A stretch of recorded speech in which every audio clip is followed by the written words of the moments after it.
Son las 7:30 de la tarde, una hora menos en las Islas Canarias. Sean muy bienvenidos todos a la redacción abierta aquí en el Toro Televisión, donde ya estamos preparados, dispuestos para informarles, para opinarles, para enmarcarles las noticias que hay que conocer de la actualidad en el día de hoy. Todo eso con dos compromisos, la valentía y el rigor. Entendemos que el periodismo tiene que llevarlos esos dos principios a rajatabla. Y además, pues les tengo que decir que es fundamental un ambiente de libertades. La gente que pasa por aquí no debe venir a leer argumentarios de no sé qué partido, tiene que venir a opinar sobre los temas de actualidad y a ofrecerles a ustedes una manera de aproximar con esos asuntos, una manera de que ustedes tengan una opinión fundamentada en opiniones de otros, que unas pues no les gustarán y las descartarán y otras pues les parecerán bien y las asumirán como propias. Si no quieren eso, pues simplemente se van a una Telepedro de estas que ahora van a recibir, bueno, ya han recibido buena parte de los 60 millones de publicidad institucional que reparte el Gobierno hasta fecha que se conoce hace un mes, o sea que de aquí a final de año seguramente algo más van a recibir. Bueno, vamos a empezar hoy hablando de energía. Ya me acompaña aquí don Ignacio Martí, muy buenas tardes. Muy buenas tardes. Que es responsable de alianzas estratégicas de Comunidad Solar.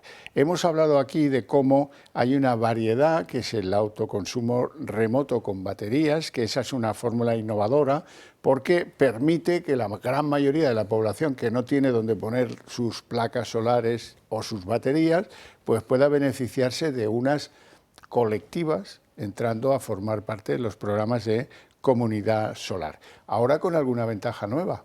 Exacto. Ahora lo que tenemos esta semana la llamamos el Green Friday. El Green Friday. El Green Friday. Y se trata más, hemos comprobado que uno de los stoppers, ¿no? Que digamos, que es decir, una de las barreras que tienen los usuarios a la hora de contratar autoconsumo remoto es justamente el escepticismo.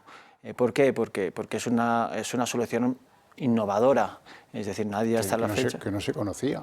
Exacto, no se conocía hasta la fecha y cuesta, ¿no? Porque en la energía siempre ha sido sota, caballo y rey desde que tenemos constancia y esto es una fórmula totalmente innovadora, como decías, que es tener energía solar sin necesidad de tener un tejado propio en casa y lo tienes, como tú decías también, en parques y adquieres 2, 3, 4 placas como si las tuvieras en tu casa y la transportamos a tu domicilio y se traduce en ahorro en la factura de la luz. Bueno, ese escepticismo, es decir, no sé, la gente no se lo acaba de creer, lo que vamos a hacer es, oye, ¿por qué no prueba usted mismo? ¿Por qué no prueba durante 3 meses sin compromiso? Paga la factura como si tuviera las placas, pero sin hacer la inversión inicial de 5.000 euros que pueden ser 4 placas. Oye, pruebe usted 3 meses, 3 facturas mensuales y haga usted los cálculos. ¿Números? Exacto, haga usted los números y a partir de ahí, después de los 3 meses, dice, oye, esto me compensa. Oye, no me compensa por X motivos, sin ningún tipo de compromiso. Eso es lo que ofrecemos en el Green Friday desde Comunidad Solar. Claro, pero cuando Comunidad Solar hace ese planteamiento debe estar, digo yo, comercialmente muy segura de que es un planteamiento muy ganador, que Exacto. La gente que lo pruebe va a decir, oye, vamos a comprarlo porque efectivamente hemos visto lo que nos ahorramos comparando la factura de los últimos meses, la media, con lo que ahora estamos facturando.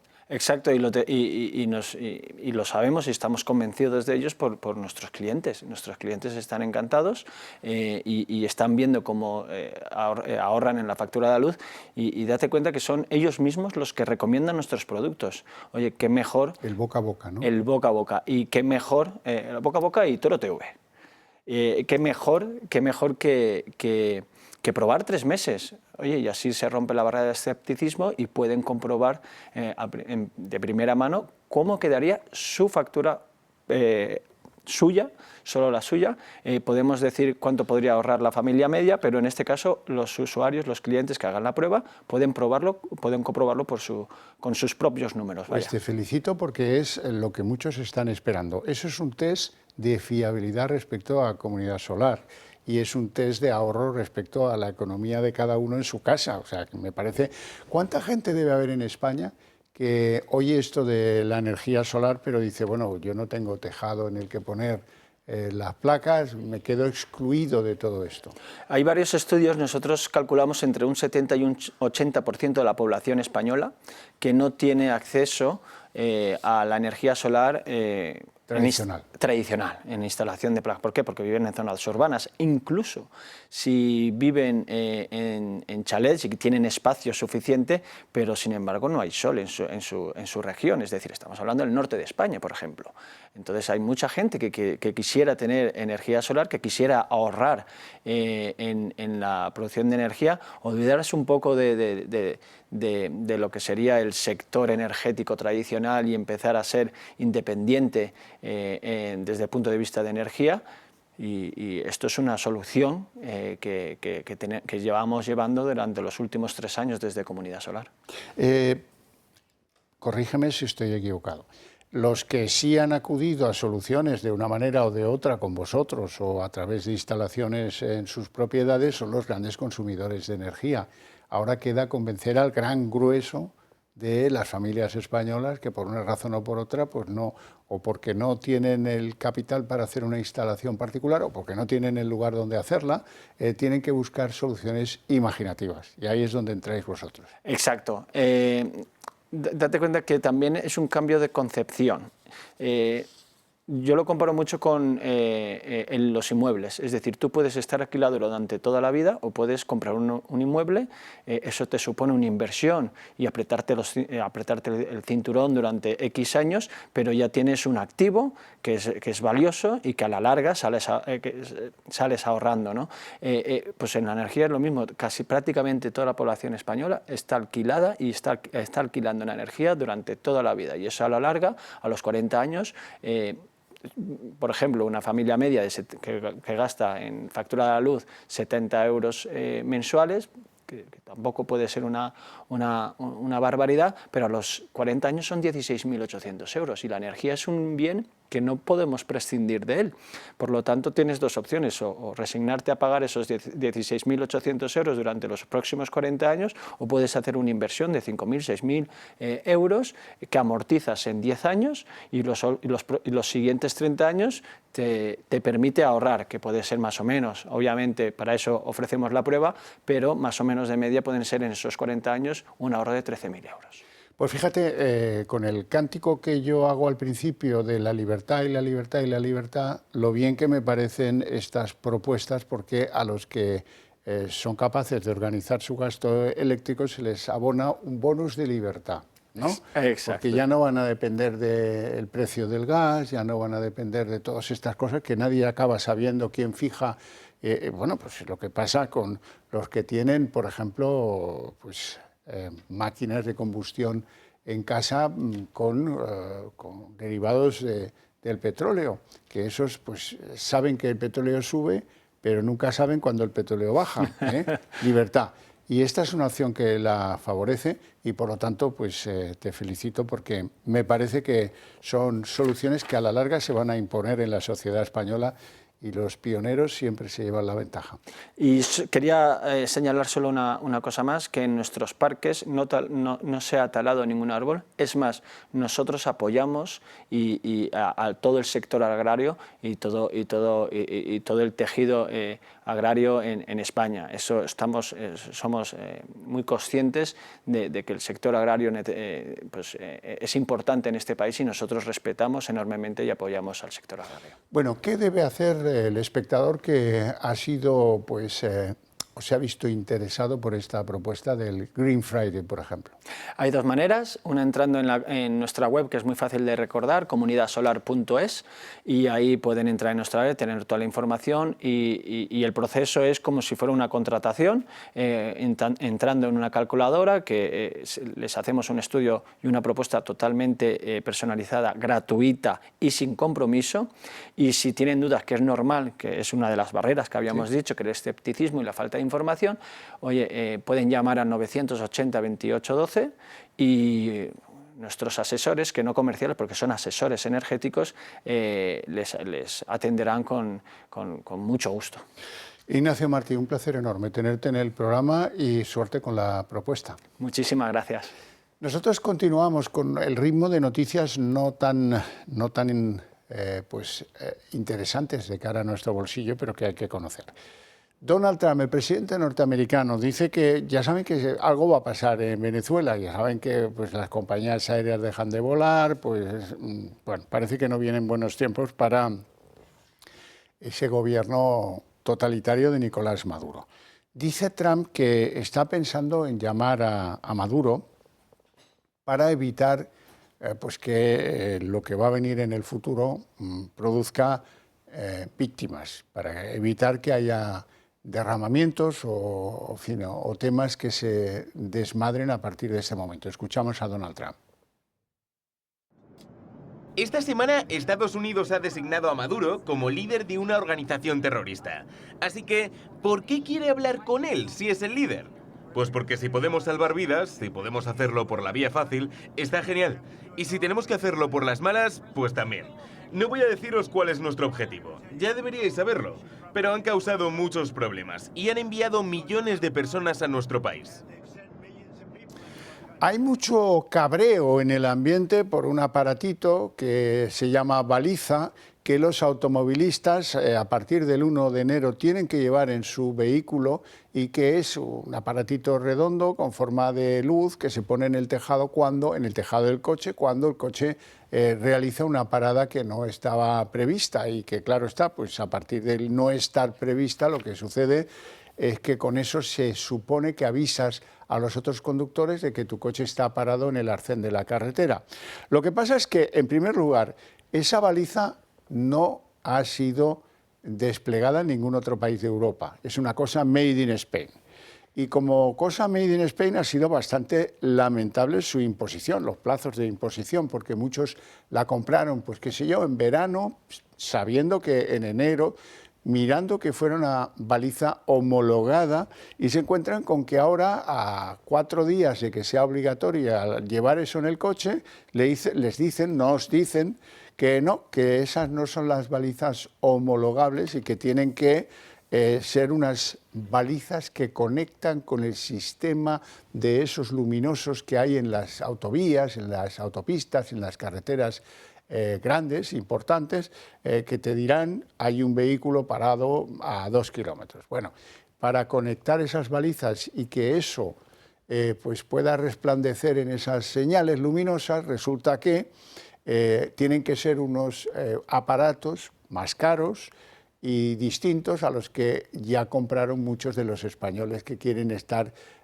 dentro de las normas que establece tráfico. Por lo tanto, hay un cabreo supino sobre tener que volver a comprar otra baliza, cosa que afecta a muchas personas que ahora mismo me están escuchando. Y además hay otros que creen que esta baliza para lo que sí sirve es para tener un control donde se encuentra cada vehículo a partir de que comunican y tienen un transmisor. Pues entonces alguien, tráfico o quien sea, va a saber dónde está en cada momento cualquier vehículo. Hoy ha hecho una queja de todo esto en el Congreso nuestro siguiente invitado, don Francisco José Alcaraz, que es diputado de Vox en el Congreso y que hoy nos va a contar su planteamiento respecto a estas balizas. Muy buenas tardes, gracias por atendernos, señor Alcaraz. ¿Cómo lo ve usted? Bueno, así lo hemos denunciado en el Congreso y desde Vox hemos dicho un no rotundo a la imposición obligatoria de esta baliza a partir del 1 de enero. Primero, porque no hay información. Segundo, porque todos los estudios de los expertos, incluso de la Guardia Civil de Tráfico, apuntan a que no es efectiva, no tiene la efectividad en muchas situaciones. Por ejemplo, y yo lo he podido comprobar porque yo la compré en el año 2021 cuando salió este Real Decreto, la que aún no estaba conectada, y he podido comprobar recientemente este verano como a las 5 de la tarde, a pleno sol en la autovía, cuando me reventó una rueda, pues esa baliza pues realmente no se ve la luz hasta que no esté encima del vehículo. Son muchos problemas los que están generando de seguridad. Además, eso sustituye a los triángulos, cosa que también la Guardia Civil está advirtiendo que no es lo más apropiado, y por ello desde Vox hemos dicho que no se imponga la obligación de llevar esta baliza a partir del 1 de enero y que se retome estas medidas y que se hable con los expertos y que se tomen medidas de sentido común. Y mientras tanto, que los triángulos, tal y como dice la Guardia Civil de Tráfico, que se mantengan los triángulos. Esta es una medida que no tiene parangón en Europa, solamente la adopta España y la adopta de una manera pues inestable, porque lo que estaba homologado en julio o en agosto o en septiembre ahora no está homologado. Cualquier ciudadano extracomunitario y comunitario de cualquier país de Europa que venga aquí a España pueden venir con sus triángulos y no pasa absolutamente nada. Pero si tú eres un español de a pie de cualquier zona de España y pones un triángulo a partir del 1 de enero, la Guardia Civil tiene la obligación de multarte. Eso obviamente genera unas diferencias sustanciales con respecto a cómo se debe tratar a los conductores españoles con respecto a los que vienen de otros países. Y además, volvemos a decir lo mismo, que es que esta nueva normativa, si quisiéramos poner solo y exclusivamente los triángulos, como haría cualquier francés o cualquier inglés que venga a España, pues a nosotros nos sancionarían y a ellos no, ellos estarían cumpliendo la normativa. Sí, sí. Y luego hay otra cosa, hay quien dice que con esto tienen controlada tu ubicación o la de tu vehículo si te haces con con las únicas que quedan como homologadas, que son las que tienen interconexión, son las que mediante unas baterías pues emiten la posición del coche en cualquier momento. Mira, voy a aclarar, y si me permite, muy brevemente. Nosotros en el mes de abril presentamos una proposición no de ley que la debatimos en el mes de junio de este año para solo el sector de los operarios que trabajan en auxilio en carretera. Y dentro de las características de todos los elementos que pueden llevar las grúas, pedimos también que la UE16 que estuvieran conectadas para que pudieran ser identificados las grúas que están auxiliando a un conductor en una plataforma donde a través de los paneles o a través de las distintas apps que tienen en los automóviles pues puedan identificar su posición. Sí es cierto que han surgido muchísimas dudas a través de las redes sociales cuando se dice que además pueden geolocalizar a los conductores dónde está en cada momento, incluso aunque no la active. Son dudas que generan y que obviamente, pues sea verdad o no, el director general de tráfico y el señor Marlaska, el ministro de Interior, que es el responsable, tiene que aclarar todas esas dudas a la ciudadanía. Lo que no pueden es imponer algo que no es necesario, que va a crear mucho más problemas y que además va a volver a saquear los bolsillos del español. Y entonces, ahora que el balón tal El año como... pasado ya nos quitaron 40 millones más de euros de multas. Claro. Y digo que ahora esto queda en manos del Ministerio del Interior, una resolución definitiva sobre este problema que está mareando y mucho a los conductores. Sí, esto es un real decreto que además, que como es reglamentario, ni siquiera tenemos que votarlo en el Congreso, o sea, no sale por votación, lo ha impuesto el Gobierno. Por lo tanto, es ahora donde vamos a llevar a cabo una iniciativa, tanto en el Parlamento del Congreso de los Diputados, en el Senado y en todas las instituciones, vamos a pedir la retirada de esta obligación de tener que llevar esta baliza a la UE16. Y esperemos que el Gobierno haga caso, porque es un clamor total y absoluto. No conozco a muchos españoles que puedan estar de acuerdo con esta imposición que quieren hacer este gobierno. Eso lo lleva más claro que el agua. En fin, señor Alcaraz, muchísimas gracias por sus explicaciones. Vamos a ver si conseguimos que las cosas se piensen un poquito más y se organicen de una manera, si pudiera ser un poquito mejor, ¿verdad? Y muchas gracias. Dejen de meternos la mano en el bolsillo los españoles. Muchas gracias por la pelea, gracias. Que hay que agradecer siempre la pelea a los que la pueden llevar a cabo. Que tenga una feliz tarde. Igualmente. Bueno, vamos dentro del territorio nacional están pasando cosas que hay que seguir, porque van cambiando cada día, por ejemplo, en la Comunidad Valenciana. Después de que ahora la juez de Catarroja tenga ya la factura de la famosa comida en el Ventorro entre el presidente valenciano, el expresidente valenciano Carlos Mazón y la periodista Maribel, pues ahora que también ha pedido la juez de Catarroja unas fotografías del lugar donde se desarrolló la comida, también las tiene ya el juzgado, ahora ha ido a declarar el que hasta ahora era jefe de gabinete de Mazón, José Manuel Cuenca. ¿Y qué es lo que ha declarado José Manuel Cuenca en el juzgado? Pues que él advirtió a las 17 horas, esto es 2 horas antes de que Mazón abandonara el restaurante El Ventorro, de que la situación en Utiel, no todo el problema de la Dana, sino la situación en Utiel se estaba complicando. Y eso pues lo puso en conocimiento el jefe de gabinete de Mazón, 2 horas antes de que él abandonara el restaurante, lo cual pues no le deja precisamente en buen lugar, ¿verdad?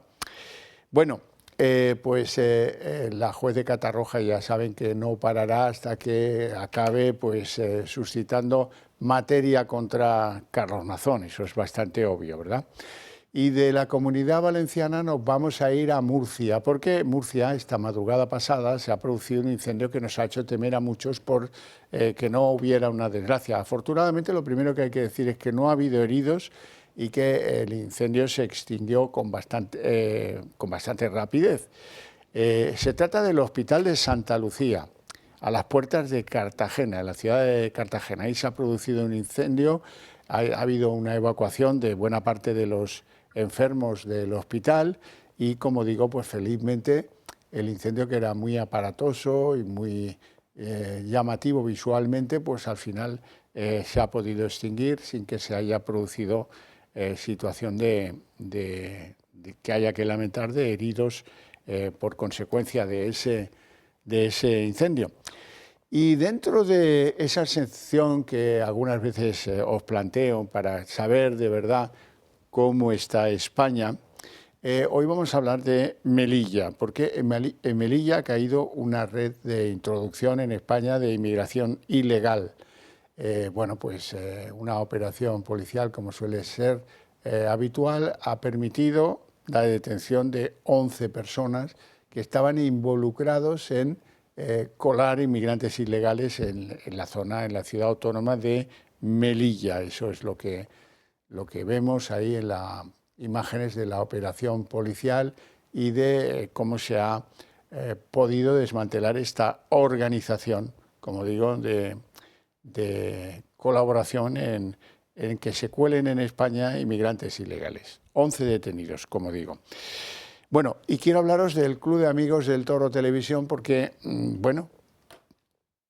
si habéis entendido que hay ideas que compartimos y queréis ayudarnos para que esas ideas plasmen sobre la sociedad española en mayor medida, que podamos ampliar el eco de nuestra voz sobre lugares en los que ahora pues no pueden ver esta televisión, por ejemplo, pues a lo mejor es bueno pensar en cómo apoyarnos.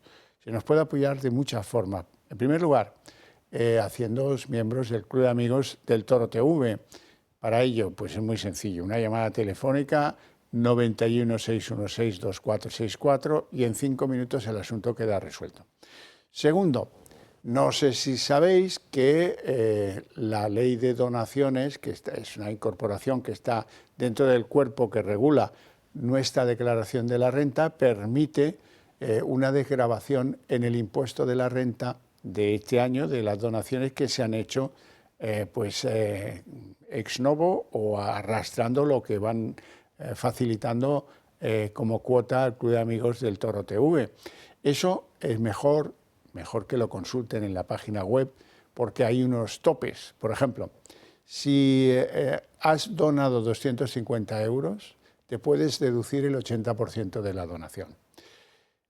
Con las sociedades también funciona, no del impuesto de la renta, sino que eso desgrava en el impuesto de sociedades, pero es muy interesante, digo que es muy interesante y hay que andar con cierta premura porque el ejercicio fiscal a efectos de donaciones termina el 31 de diciembre y si ustedes quieren beneficiarse de esto, pues tendrán que hacer la donación antes del 31 de diciembre para que entre dentro del año 2025. Y por último, pueden ayudarnos, ya lo creo que pueden, comprando nuestra lotería navideña, que esperemos que nos toque, por cierto, eso sería lo mejor. Pero, ¿y si nos toca? ¿Se van a quedar sin un décimo de nuestra lotería? Esa es la pregunta que yo les quiero trasladar, y ahí lo dejo. Nos vamos a publicidad y a la vuelta abriremos la mesa de análisis político. Y les dijo, me voy que tengo que condenar al fiscal. Eso es falso de toda falsedad, porque luego, pues, como estas cosas, hoy se graba todo, pues... ¿Qué dijo Martínez Arrieta? Dijo, bueno, señores, tengo que irme porque tengo que ir a impartir sentencias. Es otra cosa, es bastante otra cosa. Y entonces ha habido una nota, furiosa nota del Colegio de Abogados de Madrid que dice, bueno, miren, lo primero, quien va a venir a dar conferencias de derecho al colegio por los magistrados relevantes del Tribunal Supremo y de otros tribunales. Por cierto, ha dicho con bastante mala uva el Colegio de Abogados de Madrid, también viene la nueva fiscal que pretende el gobierno. Esa también viene a las conferencias. Las conferencias han existido siempre, son remuneradas, me imagino que por algunas conferencias que me ha tocado dar, pues no debe ser una remuneración muy boyante. Pero bueno, en cualquier caso, todo eso es transparente, todo eso está declarado, todo eso pues es lógico, dentro de que a nadie se le ocurre tirar de ese ovillo para denostar al Tribunal Supremo. Es una majarada bastante considerable. A mí me parece la excusa del que no tiene argumento ninguno. Ya se ha quedado sin... Claro, ya no hay argumento, pues entonces van a hacer conferencias. Claro, yo llevo colegiado en Madrid del orden de unos 15 años, y anteriormente en Ávila, ¿no? Entonces, es que es el día a día. ¿Colegio de niño? Sí, con 26 o por ahí, más o menos. Bueno. Yo tengo 40 y muchos. Entonces, bueno, el asunto es que yo siempre he asistido a los cursos que da, no solo el Colegio de Abogados de Madrid, sino otros colegios de España. Es decir, en Ávila, por ejemplo, cursos que da el Colegio de Abogados de Ávila, van los presidentes de la audiencia, jueces que están allí. ¿Por qué? Pues porque a lo mejor si hay un curso de Derecho Penal, pues lo suyo es que imparta el curso entre otra gente, entre no solo jueces, sino también abogados. Es decir, pero bueno, si tenemos de mano al juez de lo penal, pues que nos dé una charla sobre cómo es el procedimiento. Eso ha sido siempre así, nada que ver con lo que intenta vender esta señora, nada que ver. Es decir, porque, bueno, quien conozca el día a día del Colegio de Abogados de Madrid, que es hiperactivo en cursos, conferencias, desayunos, en fin, sí, de todo tipo y condición, actos de todo tipo y condición a lo largo de la semana, pues pasa por allí jueces, fiscales, magistrados de todo tipo y condición, letrados, porque además todos tienen una base común, licenciados en Derecho. Luego, es el colegio de todos, no solo de los abogados, es colegio de jueces, de fiscales, de todo el mundo, porque todos son licenciados en Derecho y en algún momento de su vida, a lo mejor algunos no, han estado colegiados. Luego, es una actividad absolutamente profesional, que nada tiene que ver con lo que intenta vender la vicepresidenta del Gobierno, nada que ver. Nacho. Bueno, es que esto es una intoxicación de manual, de las del gobierno, pero de manual. Esta sí que debería estudiarse como el bulo que propaga la izquierda y que propaga el gobierno. Oye, es que lo más normal es que si el Colegio de Abogados organiza unas charlas, pues acuden jueces, magistrados, fiscales, procuradores. Es lo normal. Es que si la Facultad de Derecho de la Complutense organiza mañana un ciclo de conferencias sobre el proceso penal, pues oiga, ¿quién va a ir? Pues abogados penalistas, fiscales, magistrados del Supremo, si tienen la suerte en el Departamento de Derecho de que consigan ir a impartir esas charlas, es que es lo más normal en el mundo del derecho, que obviamente quienes son especialistas vayan a impartir conferencias académicas. Y decía alguno, dice, no es que han cobrado del colegio. Bueno, primero, lo que se les paga es una pequeña dieta que son 4 pesetas, que lo estaban intentando decir como que resulta que el Colegio de Abogados va a comprar por 200 euros a un magistrado del Supremo en lo que es la normal actividad de las charlas y conferencias. ¿Qué se cree la señora Yolanda Díez? Que somos imbéciles los españoles y que los magistrados de cualquier sala o tribunal están en su sala y cuando terminan ahí se meten en una catacumba y no vuelven a salir hasta que va a la sala. Bueno, pues es una estupidez y una intoxicación de manual del gobierno. Pues sí, bueno, venga, vamos con el gran tema del día. Ya tengo ganas, de ir con el gran tema del día. Algunos lo veían venir, hoy ya es algo más que un verla venir. Hoy se ha abierto el cajón de las pirañas. El cajón de las pirañas. ¿Por qué? Bueno, pues porque, en primer lugar, sin que nadie le llamara a esta boda, José Luis Ábalos ha emitido un tuit en sus redes sociales, en el que decía, hombre, yo por gente que estuvo allí, puedo decir que el encuentro de Sánchez, Pedro, con Otegi, Arnaldo, en el caserío, pues existió. No ha dicho nada más. Ha dicho eso, que no es poco. Esto deja en crisis la versión oficial tanto de Sánchez como de Otegi. Ya saben ustedes que se vieron para, supuestamente, si se vieron, que yo tampoco lo sé, pero que si se vieron, esto coincide en tiempos con el momento en el que Sánchez necesitaba el apoyo de H. Bildu para organizar pues la moción de censura contra Mariano Rajoy. Eso en primer lugar. ¿Qué ha pasado luego? Hombre, pues lo lógico, los ministros del gobierno, la fidelidad obliga, han dicho, hombre, mire, estoy pensando en la Montero, la ministra de Hacienda, que dice, hombre, mire, yo entre la credibilidad de alguien que está procesado y la credibilidad del presidente del gobierno, pues ¿qué quieren que les diga? Creo al presidente del gobierno y entiendo que no tuvo lugar ese encuentro. Bien, una posición pues académica, respetable, podríamos decir. Pero luego ha llegado esta señora del pelo aparentemente revuelto, Yolanda Díaz, y esta se ha ido mucho más allá. Esta ha dicho que la corrupción no es una cosa, ni de derecha ni de izquierda, sino que es corrupción. Y que al golfo hay que darle leña, que al golfo le caiga pues todo el peso de la ley. Y eso ha movido el segundo tuit del día de José Luis Ábalos. En el segundo tuit del día, pues la cosa ya venía mucho más ácida, porque el bueno de Ábalos, que mañana se la juega,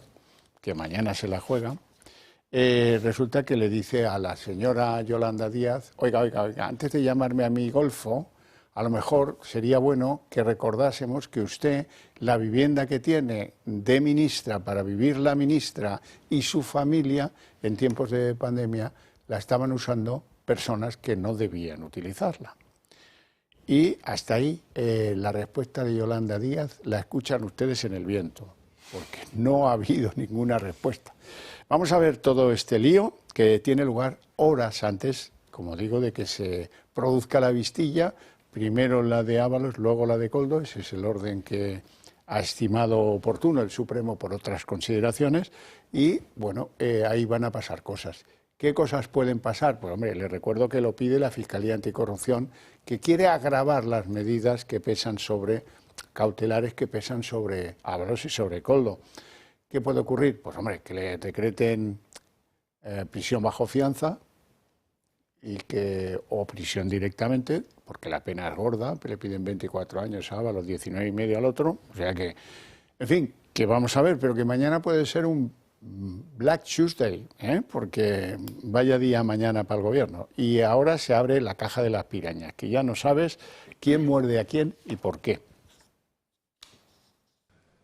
A golpe de tuit, así ha confirmado Ábalos la reunión entre Sánchez y Otegi para aprobar la moción de censura contra Mariano Rajoy. Sobre la reunión del presidente Pedro Sánchez, Santos Cerdán y Arnaldo Otegi en 2018 en un caserío para negociar la moción de censura contra Rajoy, solo puedo decir lo que me contaron fuentes presenciales, y es que esa entrevista existió. Un encuentro también confirmado por Koldo, que habría permitido la investidura de Pedro Sánchez gracias al apoyo de Bildu. El líder abertzale y el presidente del gobierno han negado tal reunión. Con esta afirmación, el exministro de Transportes, José Luis Ábalos, desafía a Sánchez a un día de comparecer en el Supremo para que el instructor del caso Koldo decida si envía a él y a su exasesor a prisión provisional tras procesarlo por la trama de las mascarillas. Bajo esta estrategia coordinada, el que fuera mano derecha de Pedro Sánchez ha pasado a ser el temor del gobierno. Tras las acusaciones de Yolanda Díaz hoy en televisión, todos los golfos o presuntamente golfos que hayan robado todo el peso de la ley. Ábalos responde, dispuesto a todo y a tirar de la manta. Antes de llamarme golfo, señora vicepresidenta y ministra de Trabajo, mejor sería que recordara qué papel jugó cada uno durante la pandemia del COVID-19. Y ya que nos ponemos tan estupendos, quizás usted nos debería aclarar si la vivienda asignada para los ministros y ministras y sus familias podía ser usada por otras personas sin derecho a ello. Su entorno ya ha avisado, Ábalos no caerá solo, un objetivo que cada vez es más patente y provoca verdadera inquietud entre las filas socialistas, porque el exministro, al igual que ha hecho con Yolanda Díaz, puede implicar a más cargos y así reducir la pena de 24 años de prisión que pide para él la Fiscalía. Para su exasesor Koldo García piden 19 años de cárcel y 7 para el comisionista Víctor de Aldama, quien también declarará mañana, pero en la Audiencia Nacional, donde se espera que acuda con información que podría implicar al ministro Ángel Víctor Torres. Yo quería decirles a ustedes que si se demuestra que en pandemia esta señora utilizó su residencia oficial de ministra como si fuera un Airbnb, colocó allí a unos primos o lo que fuera, eso es motivo de dimisión, pero como venimos de un gobierno en el que el hermano del presidente dejó la caravana enchufada en la Moncloa no sé cuántos los meses, pues ya no sé qué pensar. Pero en un país normal esto implica dimisión inmediata. Catalá.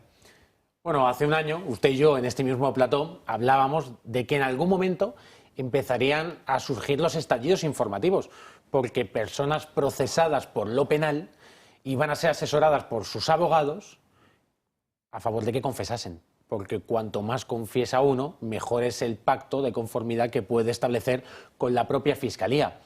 Eso es lo que está estallando hoy. Y está estallando además con lo que yo creo que es uno de los elementos de mayor debilidad de este gobierno. Todos los pactos de Pedro Sánchez a propósito de su investidura los conocíamos. Sabíamos que eran todos de cuantías económicas, de cesión de competencias, salvo uno. El pacto encapuchado con los herederos del brazo político de la ETA, que es Bildu. Y eso es lo que está saliendo ahora y lo que siempre negaron, que nunca se habían reunido y nunca habían pactado con Bildu, y por eso Ábalos dispara de manera muy certera a lo que sabe que es uno de los elementos que de verdad puede llevarse por delante al gobierno de Pedro Sánchez. David. En Castilla se dice, si es español, él cantará, ¿no? Pues esto es lo que le va a ocurrir o le está ocurriendo a Ábalos. Es decir, al final esto estaba por venir. Estaba por venir porque en el momento en que se ha visto solo, acorralado, sin el apoyo de nadie, pues efectivamente estoy convencido de que si llegara a un pacto de conformidad o no, no hace falta llegar al pacto, es decir, sino colaborar con la justicia y desvelar tramas, eso le va a amortiguar la pena y, hombre, si de 24 se le quedan 12, pues qué maravilla, ¿no? Es decir, sí, lo que pasa es que cada vez quedan menos cosas que cantar. No, está claro. Es decir, tal como, bueno, si no es que además ahí pues hacían cosas a menores, ¿no? Que vete a saber. Pero claro, en cualquier caso queda la financiación del PSOE como gran argumento que todavía no tiene atado la Fiscalía Anticorrupción. No. Pero vamos, es decir, esto era una crónica de un... Porque además entre ellos se llevan a matar. Entonces, como se llevan a matar, pues en el momento que alguien dice algo, saltan chispas. Yo creo que están todos un poco a la expectativa porque les puede caer el guantazo a cualquiera. Es decir, a cualquiera de los que están hoy en el gobierno o cargos o altos cargos del gobierno, seguro que han tenido... Se han cruzado WhatsApp, como ahora es tan peligroso esto, se han cruzado WhatsApp, llamadas, no sé qué. Es decir, a Amazon le están auditando hasta los minutos en fin, de un sitio a otro, ¿no? Pues imagínate aquí lo que puede ocurrir. Pues claro, al final se van a intentar salvar ellos. Es decir, esto va a ser, me salvo yo, no voy a dejar que otro, en fin, me condene a mí, ¿no? Es decir, algo así, ¿no? Bueno, mañana ¿qué puede ocurrir? Que le decreten una fianza o que no, que vaya directamente al trullo. Sí, si no tiene la fianza, tiene que ir al trullo. Si le decretan trullo. la fianza, lo fácil es que no la pueda depositar. Ya lo he dicho, lo he leído por ahí en algún lo ha sitio. dicho, pero bueno, que no la pueda depositar no significa que no tenga el dinero para poderlo hacer. Significa que en este momento no puede mover el dinero que le vayan a reclamar. No tiene el dinero en el juzgado aquí para poder depositarlo en la fianza. Eso es, queden las cosas claritas. Entonces, ¿qué pasa en el Congreso? Se preguntarán ustedes, porque claro, si entra en la cárcel, pues tendrán que decir, mira, queda suspendida su condición de diputado en el Congreso. Y supongo que, pues la verdad, no sé, esto va a cambiar las cosas. Absolutamente, es una situación totalmente, vamos, novedosa, es decir, no ha ocurrido nunca en la historia de la democracia y ahora se va a tener que retratar el Congreso. Si eso ocurre, vamos a ver cómo articulan esa situación, es decir, que es una situación muy grave, es decir, que no haya... Porque él no va a entregar el acta, está claro que él va a aguantar ahí hasta el minuto uno. El sueldo se lo tienen que suspender. Claro. Sí, eso solo faltaría. Ojo con los sueldos. Lo dije una vez aquí, ha suscitado una tremenda polémica en redes y lo voy a volver a decir porque si no lo repito parece que me vengo atrás. No. Puigdemont sigue cobrando el sueldo de presidente de la Generalitat casi correcto. 7 años después, porque nadie se lo embargó. Porque el gobierno de este país tan terrible que es España, que no deja libertad a los indepes en Cataluña, pues consideró que no era su problema, que sale de los presupuestos de la Generalitat y que ya verán, todos aquellos que llegaron allí a poner las cosas en orden y tal, consideraron que, bueno, se había fugado, es problema de la justicia. Que le paga el dinero público catalán, pues es problema del dinero público catalán. Y naturalmente, pues el dinero público catalán ha mantenido 2 sueldos de presidentes de la Generalitat, el de Salvador Illa y el anterior a Salvador Illa, y el del fugado en Waterloo, que la cosa tiene bemoles. ¿Qué va a pasar con Ábalos mañana? Yo creo que mañana fundamentalmente lo que vamos a acabar es viendo más bien escándalo exterior. Si Ábalos entra en prisión o no, yo creo que es algo que va a suceder y mañana yo creo que habrá detalles de elementos procesales que no lleguemos a saber, pero yo creo que usted ha dado en una de las claves, que es que la Fiscalía Anticorrupción quiere ir a por la grande, y la grande es la financiación irregular del Partido Socialista. Como bien decía, quizás ya no quedan muchos elementos de opacidad en toda esta trama de corrupción, salvo el gordo, que es el de si esta trama, las tramas de los Koldo, de Ábalos, de Oservinabar, si todo eso acabó también, además de los prostíbulos, en las arcas del Partido Socialista. Y yo creo que es por donde va a ir la Fiscalía. Si Ábalos mañana no le decretan prisión, lo que yo anticiparía es que está cantando. Sí, eso es obvio, claro que sí. Bueno, pues mañana veremos. Mañana es el Jueves Negro, no el Viernes Black Friday, no, el Jueves Negro es mañana. Vamos, antes que a Jueves Negro, vamos a lo sucedido hoy en la sesión de control al Gobierno. No sé por qué le llaman así, porque más bien parece que el Gobierno controla a la oposición. Ahí hoy se han dicho cosas bastante gruesas. Por ejemplo, un Sánchez haciendo aspavientos y diciendo que este Gobierno siempre está con la verdad. Y un Feijóo que, bueno, pues le ha dicho que cada vez es más peligroso para la democracia, que tampoco es poca cosa. Luego, pues de lo sucedido a continuación o dentro de esa sesión de control, nos lo va a contar Marina Neila. Sí, Xavier, el tema indiscutible de la sesión de control ha sido la condena e inhabilitación al fiscal general del Estado. A pesar del fallo del Tribunal Supremo, el presidente del Gobierno rechaza pedir perdón e insiste en la inocencia de Álvaro García Ortiz y dice que el tiempo pondrá las cosas en su sitio. Usted preguntó quién iba a pedir perdón al fiscal general del Estado. Visto lo visto, ¿usted va a pedir perdón a los españoles? Muchas gracias. Entre la verdad y la mentira, este gobierno va a estar siempre con la verdad. Con la verdad. Mucha gente, entre la que yo me incluyo, que estamos convencidos de que el tiempo pondrá las cosas en su sitio. Usted desconoce la sentencia y está en contra de ella. Pues cada vez usted es más peligroso para la democracia española. Uno de los momentos destacados ha sido el lapsus de Feijóo en la contrarréplica a Sánchez, momento en el que el presidente del Gobierno ha aprovechado para humillarle y sentenciarle como un mal parlamentario. ¿Sabe una cosa? Se va a rodar algún día una serie de televisión sobre sus años de presidente y se titulará Perdón. Muchas gracias, señora presidenta. Entre sus virtudes, señor Feijóo, no está el de ser un buen parlamentario.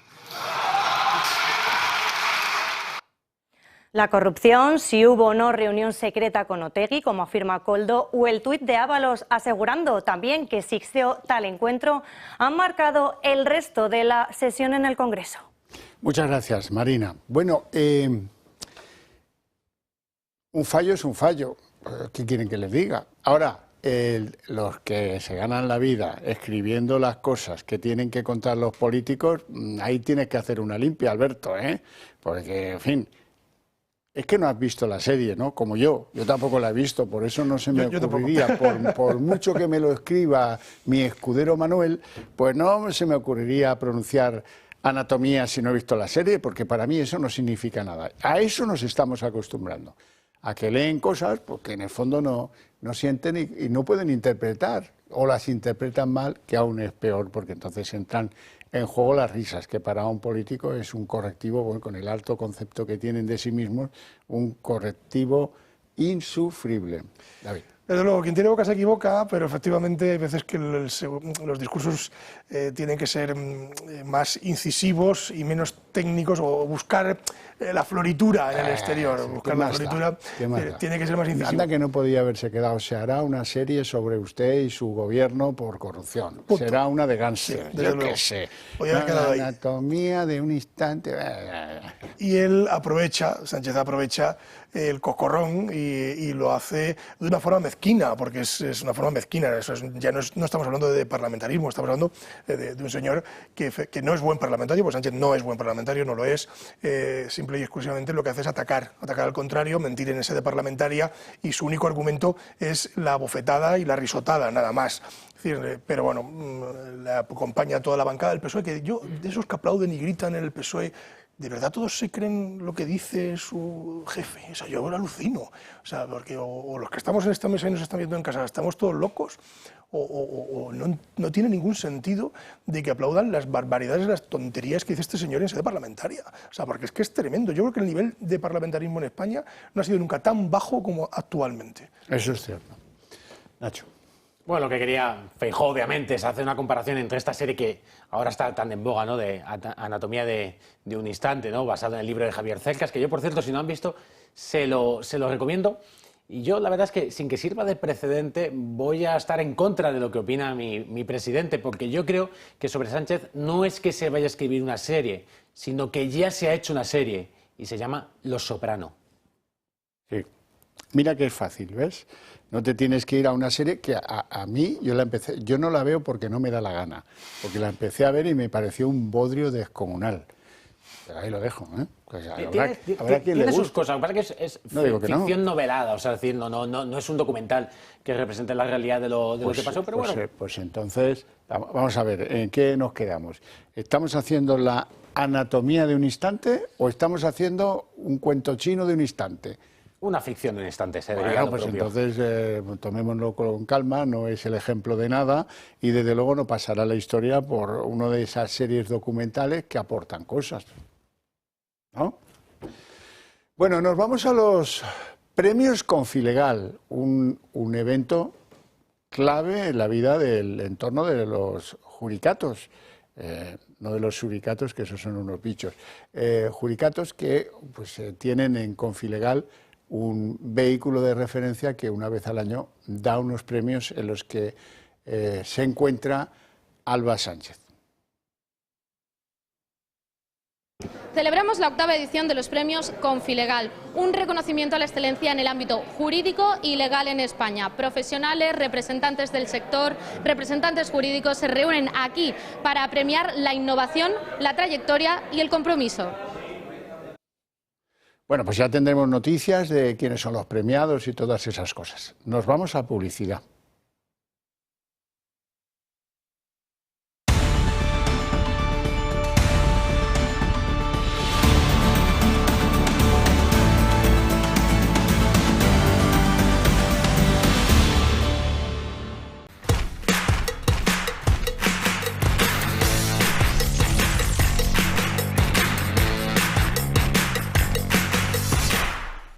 Hoy miles de personas ya se imaginan en su nueva casa. Y en CaixaBank estamos a su lado y al tuyo con la financiación que necesitas. Simplificando la búsqueda de tu hogar a través del nuevo portal inmobiliario Facilité a Casa. Porque queremos acompañarte día a día. Que aproveche. CaixaBank, tú y yo, nosotros. Infórmate en caixabank.es.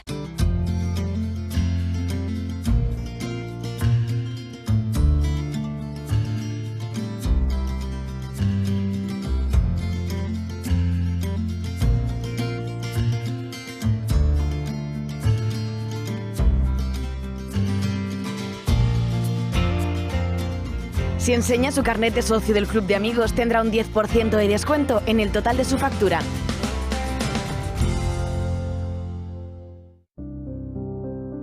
La muerte es parte de la vida y por eso Pardos on Design quiere convertir y recordar lo que fuimos. Dejar huella en la memoria de los familiares y amigos. Son únicos y pioneros en lápidas personalizadas. Pardos on Design. Si eres socio del Club de Amigos, tendrás un 10% de descuento.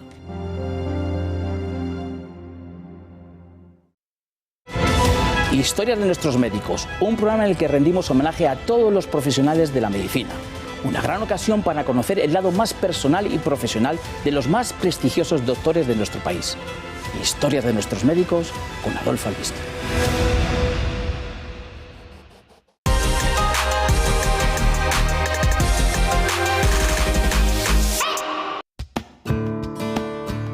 Hoy en Recomendaciones del Toro les presentamos el grupo Bajalica. Son líderes y pioneros en poda, tala en altura de árboles con técnica de trepa y profesionales en jardinería. La empresa fue fundada hace 4 décadas por Branco Bajalica, con gran experiencia nacional e internacional. Se caracteriza por su amplia gama de servicios de excelencia garantizada. Llegan donde otros no llegan. Les ofrecen presupuestos sin compromiso. Grupo Bajalica, una recomendación del Toro Televisión.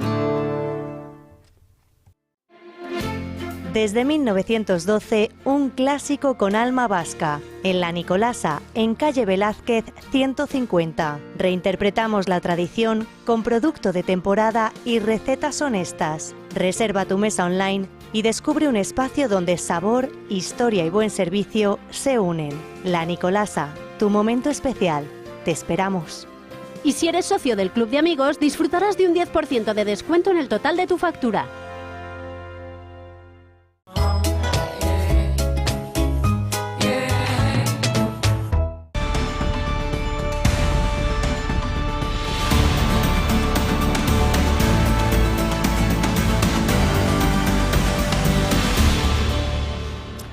Y probablemente ustedes se preguntarán, ¿ya no informan ustedes de cómo está la Fiscalía? La Fiscalía con la nueva fiscal designada por el Gobierno, que ha superado el trámite del Consejo del Poder Judicial sin ninguna tacha y que ahora queda pendiente de esa Comisión de Justicia en el Congreso, donde tendrán que decir, pues nos parece bien o lo que sea.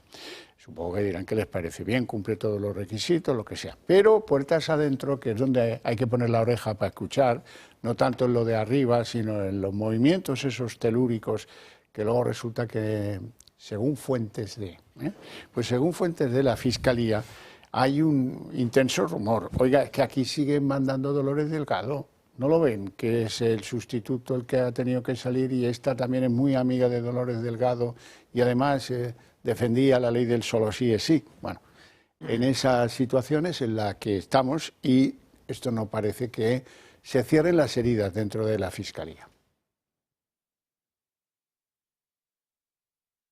Pedro Sánchez vuelve a sacar la cara por Álvaro García Ortiz. El presidente da por hecho que el Tribunal Constitucional y el Tribunal Europeo de Derechos Humanos corregirán el fallo del Supremo contra el fiscal general. Acata el fallo del Tribunal Supremo. Y digo bien, el fallo, porque a día de hoy desconocemos la sentencia del Tribunal Supremo. En segundo lugar, decimos una obviedad. Afortunadamente, España y Europa cuentan con sistemas judiciales garantistas y hay mucha gente, entre la que yo me incluyo, que estamos convencidos de que el tiempo pondrá las cosas en su sitio. Teresa Peramato será la nueva fiscal general del Estado, pero su nombramiento no ha sentado del todo bien dentro de la carrera fiscal. Y es que varios miembros del Ministerio Público ven en su perfil un movimiento continuista. Sería la cuarta fiscal general ligada a la Unión Progresista de Fiscales. Y muchos señalan la misma sombra, Dolores Delgado. Aseguran que la exministra y exfiscal general sigue influyendo en los ascensos y decisiones más sensibles de la Fiscalía. Por ello, las asociaciones de fiscales piden ahora que la nueva responsable recupere la imagen de imparcialidad de la institución y marque distancia con el Gobierno. Otros, sin embargo, creen que su nombramiento perpetúa el control de la UPF, que ha acumulado la mayoría de los ascensos en los últimos años. Mientras tanto, el Pleno del Consejo General del Poder Judicial ha dado su visto bueno por unanimidad a la propuesta de Teresa Peramato como nueva fiscal general. No han encontrado objeciones en la seleccionada por el Ejecutivo y la consideran idónea para el puesto. El órgano de los jueces ha remitido su informe al Gobierno. Se espera que la próxima semana el Congreso convoque la Comisión de Justicia. Allí acudirá la propia Peramato y todo indica que su nombramiento será definitivo en el Consejo de Ministros del 9 de diciembre. Bueno, pues a lo mejor es que es mérito de la señora Peramato, de este gobierno, que ahora ya se tienta un poco más la ropa. La primera de las broncas tuvo lugar con Dolores Delgado, porque saltó de ser ministra a ser fiscal general del Estado, y eso no parece lo más apropiado. Hubo un lío tremendo, unos que votaban una cosa, otros que votaban otra. Luego llegó Álvaro García Ortiz, como recordarán, y el Consejo del Poder Judicial dijo, no nos parece idóneo, y al final no lo comimos con patatas, pero bueno, ahora parece que alguien ha decidido hacer las cosas de una manera más suave, ¿no? Parece que más suave, pero efectivamente es una continuidad en el tiempo-espacio, es decir, es una continuidad a toda regla, porque en definitiva procede de la misma pata, con lo cual, bueno, vamos a darle ese margen de cortesía, a ver cómo empieza, o como diríamos en Castilla, pues cómo caza el galgo, vamos a ver qué hace, pero mucho me temo que es que viene del mismo lado, es decir, viene todo de la misma mano, entonces, bueno, no esperemos grandes cosas, es decir, no esperemos grandes cambios, la Fiscalía y todo lo contrario, esperemos sectarismo, que es lo que hemos tenido hasta ahora en la Fiscalía, nada de imparcialidad. Nacho. Bueno, esto, como dice el Evangelio de San Mateo, ¿no? Por sus obras le conoceréis, por lo tanto, por las obras de esta señora, pues veremos si es una digna ocupante de la alta institución y responsabilidad que supone ser fiscal general del Estado en España. Pero como decíais, al final hay muy pocos elementos para confiar en que aquí estemos ante una fiscal general de Estado que va a actuar de manera imparcial. Lo primero porque quien la elige es una persona, un personaje siniestro como es Sánchez, que marca de la casa es poner en todos los lugares a gente que pone la lealtad hacia él por encima de la ley del derecho y de cualquier otra circunstancia. Por lo tanto, no parece que quien ha elegido a gente afín para todos los puestos ayer se despertase tremendamente imparcial y neutral y decidiese que iba a poner a una persona de inmaculada tacha en su actuación. Pero es que además pertenece a la Unión Progresista de Fiscales, que incluso en pronunciamientos que en el mundo jurídico han contado con un consenso absoluto, cuando se ha enfrentado de dirigir a izquierdas, la Unión Progresista de Fiscales ha jugado a favor del gobierno y no a favor del resto de los operadores jurídicos, de los abogados, de los jueces, de los procuradores, hasta de los estudiantes de Derecho, que decían, oiga, esto no es así. Pero bueno, démosle a esta señora un voto de confianza, aunque sea seguramente para que nos defraude. Pues sí, bueno, tienen ustedes que saber que la Audiencia Nacional le da 10 días al Partido Socialista para que entregue el listado de los pagos en metálico.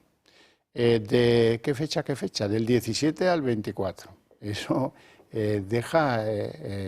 parece que lo que van buscando son los pagos que tuvo Pedro Sánchez, ¿no?, de dinero en metálico, digo yo. Bueno, dicho esto, que es simplemente a título informativo, como todo en general en el programa, pero para que recuerden ustedes que dentro de 10 días hablaremos de ese papel con los nombres, creo que es bastante largo. Pero bueno, eso ya llegará. Vamos a hablar de Cerdán, si os parece bien. ¿Por qué? Porque la defensa de Santos Cerdán ha entregado un informe, una práctica que dice que hay manipulación en los audios de Koldo que le incriminan, que se manipularon en definitiva. Bueno, ya veremos qué termina diciendo el tribunal respecto de esa impresión de algún técnico que ha aportado la defensa de Cerdán. Lo que no tiene vuelta es que a Cerdán le vamos encontrando cosas. Por ejemplo, el contrato que firmó, ojo, el mismo día que le nombraron secretario de organización del PSOE, el mismo día. ¿A qué no saben de qué va? Pues va de unas obras de un puente en Sevilla. ¿A que sí saben a quién se le entregaron las obras? A Servinavar y a Acciona. Era mucha pasta y se hizo por la insistencia peleona de Santos Cerdán sobre el secretario de Estado, Pedro Saura, y sobre otros que ponían algunas pegas a este acuerdo. Al final, el mismo día, se cerró esto que dejó pues casi 2 millones de euros en manos de Servinavar. Ya saben, con el mismo constructor de siempre, Acciona. Y ya saben, beneficiando a Santos Cerdán y a su socio Anchón Alonso. Vamos a verlo. El 13 de julio de 2021, mientras Santos Cerdán tomaba oficialmente las riendas de la Secretaría de Organización del PSOE, se cerraba también un capítulo clave de lo que hoy se investiga como la trama del partido, la adjudicación de la obra del Puente del Centenario de Sevilla. Según la UCO, la red formada por Cerdán, Ábalos y Koldo García habría cobrado 1,8 millones en comisiones a través de Servinavar, empresa en la que Cerdán tenía casi la mitad de las acciones. La obra, adjudicada a Acciona por casi 85 millones, se publicó ese mismo día en el BOE. La Guardia Civil sitúa a Cerdán especialmente interesado en este proyecto. De hecho, ya en 2019, conversaciones intervenidas muestran a Koldo alertando a Ábalos de la obsesión de Cerdán con la licitación del puente. La insistencia de Cerdán vino además acompañada de la presión ejercida por Javier Herrero sobre el entonces secretario de Estado, Pedro Saura. Así lo detallan los agentes. Finalmente, tras varios movimientos internos y presiones para acelerar el expediente, la obra se declaró de emergencia y finalmente recayó en Acciona. Servinavar apenas aportó un trabajador y casualmente era el cuñado de Santos Cerdán. Aún así, la empresa se acabó llevando casi 2 millones de euros en mordidas. Los informes de la UCO describen una insistencia constante de Santos Cerdán y maniobras dentro del Ministerio para desbloquear la adjudicación antes de las elecciones generales de abril de 2019. Finalmente, la obra avanzó con el visto bueno del Consejo de Ministros y hasta recibió ampliaciones de presupuesto. Un proyecto que, según los investigadores, era una auténtica obsesión para Santos Cerdán. Pues ya está bastante claro el tema. Por cierto, que han imputado hoy al director de obras, a uno de los grandes directores de obras de la compañía Acciona, en este caso y por este motivo. Bueno, cada día que sucede y que uno abre las noticias, abre los periódicos, ve corrupción y más corrupción, ¿no? El problema es que al final nos estamos acostumbrando al escándalo perpetuo, es decir, es tan el nivel de corrupción y de delincuencia que pesa sobre este gobierno y sobre los fondos y los órganos del Partido Socialista, que ya parece que nada nos sorprende, es decir, que estamos hablando del amaño de una de las principales obras de ingeniería civil que se ha hecho en Sevilla en los últimos años y que, bueno, pues es más corrupción del PSOE. Pero es que, claro, es que hace unos días salió de la cárcel la mano derecha de Sánchez y es que mañana puede entrar en prisión la otra mano derecha y la mano siniestra, que era Koldo. Entonces, claro, este nivel de corrupción que asola al gobierno, ¿cuándo va a parar? ¿Hasta qué punto vamos a tener que ver que la moción de censura se pactó en un caserío encapuchado y que desde entonces el gobierno lo que se ha dedicado fundamentalmente es a robar con las manos llenas? Cuando tú quieres ocultar algo de este calibre, lo que haces es ocultarte en la luz, no en la sombra. Entonces, Santos Cerdán lo que ha venido haciendo es decir, yo tengo una exposición pública, porque es que yo me asombro cuando le veo compareciendo en ruedas de prensa, en fin, dándonos poco menos que misas pontificales, ¿no? Es decir, y mientras tanto, entre bambalinas, estaba ocurriendo todo este tipo de tejemaneje, ¿no? Es decir, pues te ocultas en la luz, no te ocultas en la sombra. Entonces, claro, ¿cuánto interés tiene en el dichoso puente? Es decir, ¿cuánto interés tiene en el dichoso puente? Claro, es que estamos hablando de muchos millones de euros. Y luego, una cosa que me llama mucho la atención, es decir, se le entrega un puente de ese calibre a una empresa navarra de poco recorrido técnico, 9 empleados, es decir, cuando ese tipo de obras hay veces que hay que hacerlas con una UTE. No, esta es una UTE, Servinavar, Acciona. Bueno, claro, pero tú fíjate, Servinavar, Acciona. Es decir, o sea, yo sé, no por ejemplo de empresas grandes, pero todos conocemos, ¿no? Donde se hacen, bueno, pues empresas muy grandes que terminan haciendo una obra, pues que de ese calibre, porque fíjate, son tan grandes que ni siquiera tienen empleados para cometer esa obra y necesitan unirse. De hecho, Servinavar destacó en esa obra una persona, que es el cuñado el cuñado de Santos Cerdán. Que ni iría por allí, seguramente. No, que bueno, para que se gane la vida le ponemos allí y que le paguen los de la UTE. Claro, pues tú fíjate. De capataz. De capataz, o de lo que fuese. No, creo que fue un par de días solo. Claro, no llegó a tener un cargo operativo. De ahí el interés, ¿no? Estamos hablando que si hablamos de un 2% de comisión, ¿no? Que seguramente 2% más lo que cuelgue, porque seguramente colgaba más. O sea, el 2% es los números que ha hecho la UCO, pero que lo que se ha quedado entre el viaje... Lo modificado. Claro, eso se ha quedado entre el viaje, se ha quedado entre las manos, eso ¿no? Que seguro. Decía el vídeo de los apaños de incremento del presupuesto. Claro, Eso va después. Pero claro, pues que es lo que está diciendo, ¿no? Al final... esas bambalinas constantes, ¿no? Es decir, es que no esperaron ni un solo día. Es decir, es que también hace unas semanas comentamos en este programa en qué momento empezaron las corrupciones y los desmanes de Ábalos. Decían que era en septiembre del mismo año en el que habían hecho la moción de censura. Es decir, desde el mismo momento en el que esta gente pisó las instituciones, se puso a trincar.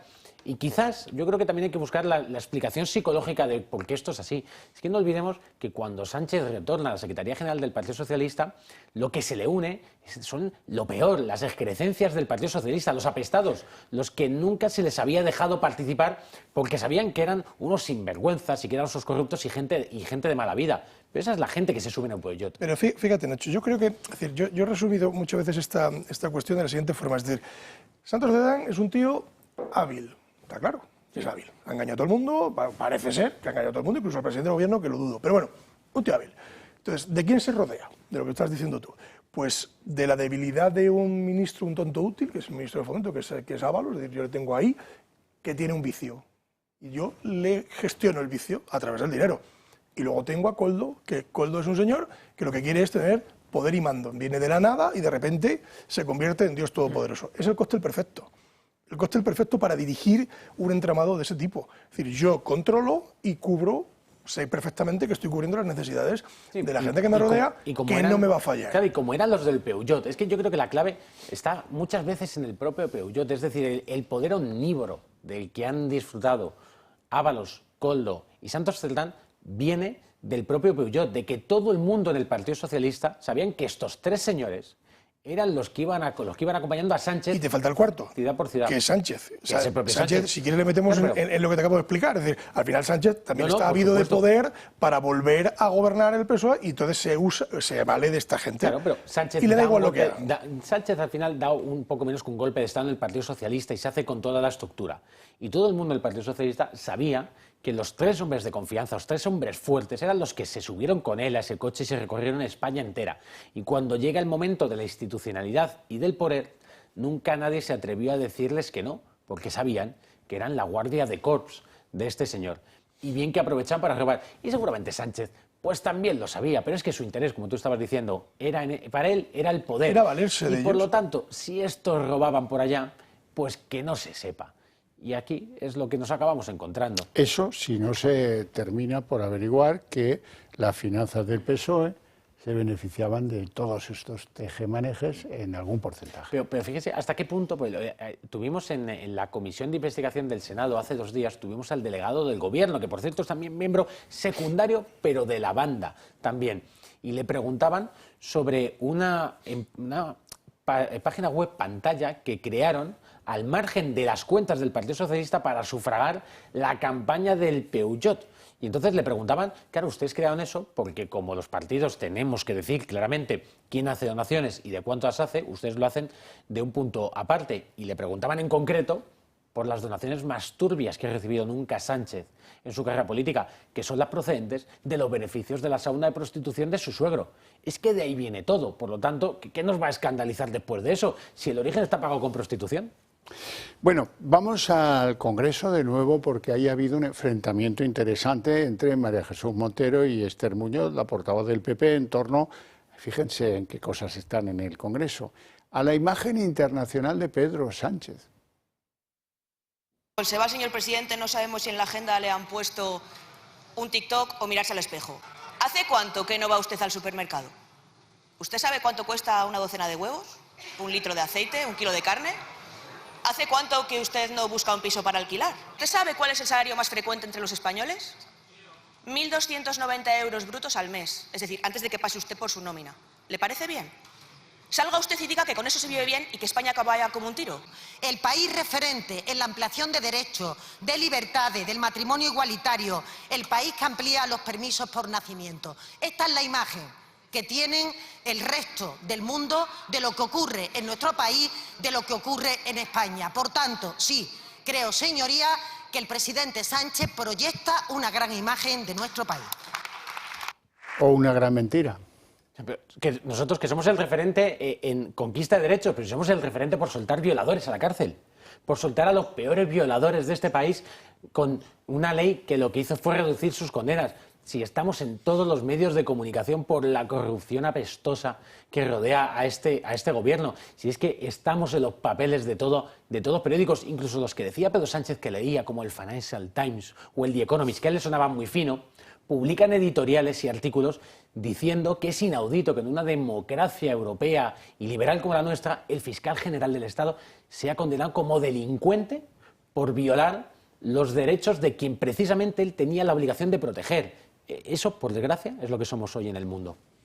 Sí, desde luego, bueno, esta señora no sabe lo que cuesta una docena de huevos ni un litro de leche, bueno, estoy convencido, o sea, no hace falta que lo diga la portavoz, sino, vamos, a la vista está de que no tiene ni idea. Viven en otro mundo, esta gente vive en otro mundo, vive fuera de la realidad, absolutamente. Es decir, ellos piensan que a nivel internacional, poco menos que, en fin, es un alto cargo, un alto representante de España en el exterior, no es verdad. O sea, no es cierto. Entonces, pero ellos viven en su mundo de luz y color. Y eso lo venden en el Congreso y lo venden muy bien. Y luego lo cacarean a los cuatro vientos. Y hay españoles que desgraciadamente le hacen oídos a este tipo de discursos. Entonces, están en el... O sea, aquí cuando empezó el gobierno de Pedro Sánchez, yo me acuerdo que dije que es el gobierno del marketing. Ya ha pasado a otra cosa. Ya es el gobierno del Hollywood, es decir, es el gobierno de vendernos la película, de calzarnos el titular, de desviar la atención. Es decir, todos los gobiernos han hecho esto con mayor o mejor fortuna y de una forma un poco, bueno, en fin, algunos más ordenada, otros menos. Pero es que este ya no se corta, le da igual. Es decir, este le da absolutamente igual. Es decir, él nos vende que es el mejor gobierno de España, la mejor representación en el mundo y se queda tan ancho. Datos, ninguno. Datos no nos da ninguno. O sea, con lo cual, es decir, ¿qué esperar del gobierno? No esperar nada, Xavier, no vamos a esperar nada del gobierno porque todo lo que dice el gobierno es mentira. Yo no sé si hay alguien que se cree ninguno de los discursos de los ministros. O sea, hay ministros que no conocemos, que no han hablado en su vida, que están ahí sentaicos y no dicen nada, porque yo creo que esos ministros dicen, pero ¿cómo voy a decir yo esto? Si yo no me lo creo. Pero claro, la señora vicepresidenta, claro que se lo cree porque forma parte, no del Peugeot, seguramente del remolque del Peugeot, es decir, que iba en el remolque, formará esa parte, entonces se lo cree porque le va en el sueldo, le va en la situación y le va en la mamandurria, nada más. El sueldo, eso me hace recordar que tenemos un trabajo para ustedes que demuestra, oiga, qué bien viven los alcaldes de las grandes ciudades. ¿Cuánto cobran? Mucho más que un ministro, más incluso que el presidente del gobierno. Claro, eso no justifica que luego algunos roben para... Eso es otro rollo. Ahora, que los alcaldes, yo no sé, por lo que gestionan, el presupuesto que gestionan, los problemas que gestionan, pues me parece que hay una desproporción que si no es porque se denuncia no se va a corregir. En España no todos los que mandan en la política cobran igual. De hecho, hay alcaldes que ganan más que el propio presidente del gobierno. Según los datos de la información salarial de puestos de la Administración publicados por el Ministerio de Transformación Digital, en 2024 10 alcaldes superaron los 93.145 euros, que es el sueldo que cobra anualmente Pedro Sánchez. José Luis Martínez Almeida, alcalde de Madrid, encabeza la lista que supera al presidente del gobierno, con un sueldo anual de 110.688 euros. Muy seguido se queda Juan María Burto, alcalde de Bilbao, con casi 106.000 euros. Por otro lado, tampoco se queda atrás Jaume Collboni, el alcalde de Barcelona, que cobra cada año 104.000 euros. Pero no solo hay grandes alcaldes con grandes sueldos, los ministros del actual Ejecutivo no se quedan atrás. Margarita Robles, ministra de Defensa, cobra cada año 99.356 euros y el ministro de Interior, Fernando Grande Marlaska, poco más de 97.000 euros.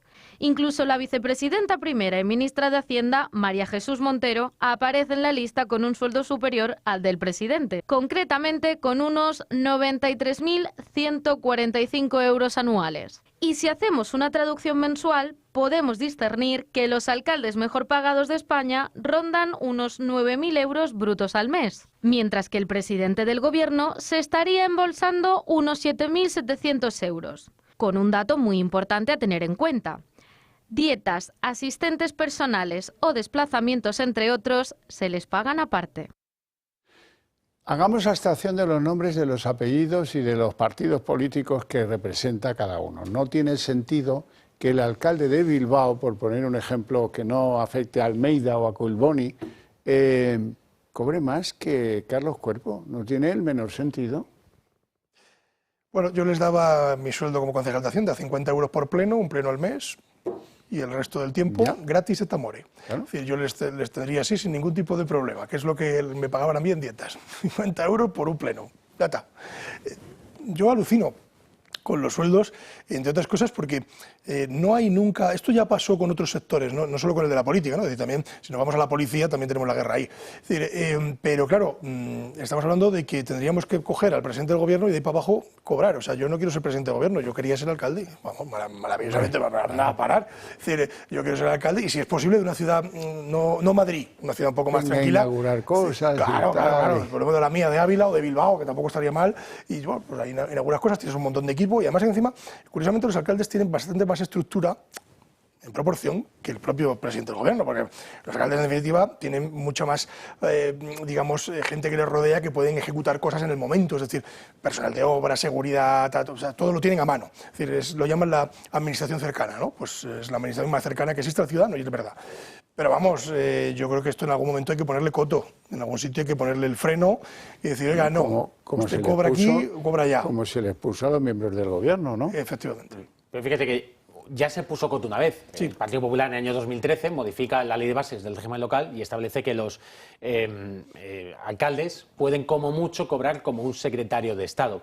¿Debería cobrar el ministro de Economía de la 12ª economía del mundo lo mismo que el alcalde de Bilbao? En mi opinión, no. Pero creo que eso habla más del problema que tenemos ahora mismo, de lo mal pagada que está la política. En este momento, bueno, pues se ha generado la circunstancia de que los políticos tienen que cobrar poco. Yo pienso casi lo contrario. Los políticos tienen que tener buenos sueldos porque con malos sueldos el problema es que es muy difícil atraer a gente que está en el sector privado con buenas carreras profesionales, con buenas retribuciones. La política tiene muchos sinsabores. Tiene mucha dedicación, tiene mucha exposición y además tiene muy poca retribución. Y eso es lo que a veces cuando intentamos traer a los mejores a la política, que es el servicio hacia todos, pues te encuentras con que muchos te dicen, oiga, si voy a tener exposición, si voy a ver muy poco a mi familia y si encima usted me pretende pagar 2 pesetas, pues no me voy con usted. Y le pongo un ejemplo muy concreto y a un nivel muy pequeñito. Yo como subdirector en un ministerio cobraba bastante más que como diputado en el Parlamento.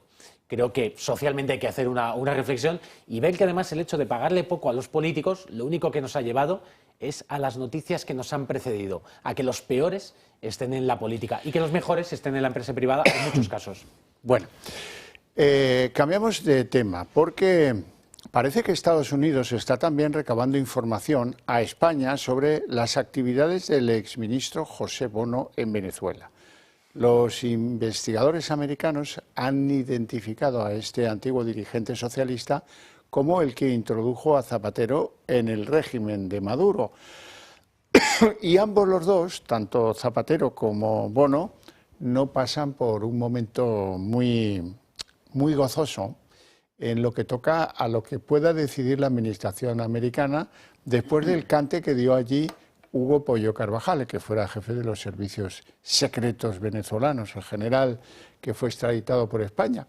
Y claro, uno se pregunta, hombre, este Bono en Venezuela, muchos le situamos más en la Dominicana que en Venezuela.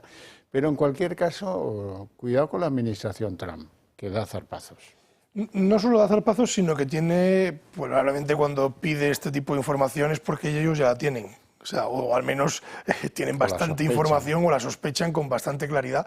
Entonces, lo que quieren es corroborar o cerciorarse de que antes de hacer ningún paso, tomarla. Estamos hablando del servicio secreto probablemente más potente del mundo, con lo cual los tienen controladísimos, aunque ellos no lo crean. Con lo cual, bueno, pues si de confirmarse cualquier cuestión de esta sería terrible. Sería terrible. Yo espero que no, pero sería terrible.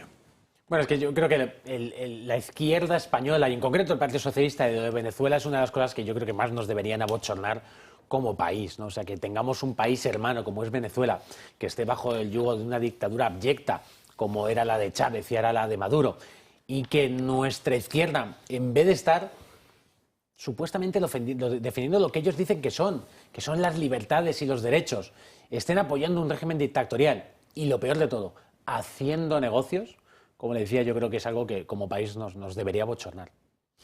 Bueno, pues sí, hay que decir también, por culminar este servicio de información de las cosas que suceden, que el juez del caso de la espía fontanera, Leire Díez, ha llamado a declarar tanto a Santos Cerdán como a Antonio Hernando, porque, bueno, parece que hay una reunión que se produce en Ferraz en el que ella dice al juez, Zamarriego se llama el juez, que aquí tenéis este pendrive con la información que yo he podido recabar. Esa reunión se produce en aquellos 5 días con Pedro, aquellos 5 días de reflexión, que si me voy, que si no me voy. Algunos estaban trabajando allí como el doctor Lobo, lavando las alfombras para que no quede rastro y tratando de conseguir mierda, perdón por la palabra, contra los que están suponiendo, o estaban y están suponiendo un problema. El jefe de la UCO, algunos otros que están facilitando información y que naturalmente pues Antonio Hernando, que trabajaba en Moncloa, recogió el dispositivo y le dijo: ya lo vamos a estudiar, que parece interesante esto. Y ahora el juez quiere que eso se acredite, quién estaba en esa reunión, cómo y por qué. Bueno, no tenemos tiempo para más, si acaso para que yo agradezca a mis invitados su presencia y sus opiniones en el programa y a ustedes su paciencia e interés, pero para ustedes hay premio porque a la vuelta de publicidad empezamos aquí el día en 30 minutos. Día en 30 minutos. José Luis Ábalos ha abierto la caja de los truenos. A muy pocas horas de que mañana se vea la vistilla en la que se discutan medidas cautelares más serias a propuesta de la Fiscalía Anticorrupción y también de las acusaciones, Ábalos ha irrumpido de una manera inesperada en el panorama político porque mediante un tuit ha terciado en la polémica sobre el encuentro entre Sánchez y Otegi en un caserío en aquellos días previos a la moción de censura contra Mariano Rajoy para concertar precisamente el apoyo de EH Bildu a la investidura. Ábalos dice que, pues que según sus fuentes basadas en gente que estaba allí, fuentes presenciales, el encuentro existió y deja en la cuerda floja tanto a Sánchez como a Otegi, que son los que lo desmienten. Y esto no es todo, porque Ábalos, para sorpresa de muchos, también ha tenido hoy munición contra Yolanda Díaz. El exministro acusa a la vicepresidenta del Gobierno de no respetar la presunción de inocencia. Es más, desliza que durante la pandemia ciertas personas ajenas, terceras personas, se pudieron haber colado en su residencia oficial del Ministerio de Transportes.